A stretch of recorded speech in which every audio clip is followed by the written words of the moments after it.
నీ వెనకాల ఉన్నాంలే. ఇంకా వెనక్కి అలవాటు అయిపోయింది. మా అమ్మ కూడా తల్లి రాజేశ్వరి మేడం అట్లా వేస్తుండే కేవీఆర్లో సివి రాజేశ్వరి అట్లా వేస్తుండే మేడం. మాల్లిపాల్ మేడం జోకులు వేస్తున్నారు.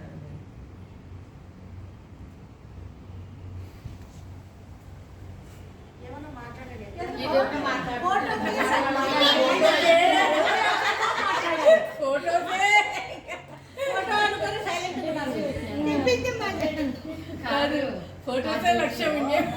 కోవిడ్ టైంలో స్కూల్ పోలే కదా పిల్లలంతా. తర్వాత స్కూల్ తెచ్చి స్కూల్ రిపోర్టర్ వస్తారు. పిల్లలు అంటారు ఎన్న తరగతి నువ్వు అంటే పక్కన ఎన్న తరగతి అంటే సెకండ్ క్లాస్ అని చెప్తాడు. ఇప్పుడు అప్పుడు అంటే అవును ఇప్పుడు అంటాడు. అంటే అప్పుడు మళ్ళీ ఇప్పుడు అంటే ఇప్పుడు ఎంత మనము అంటారు. అట్లుంది అంటే చదువు అట్లుంది.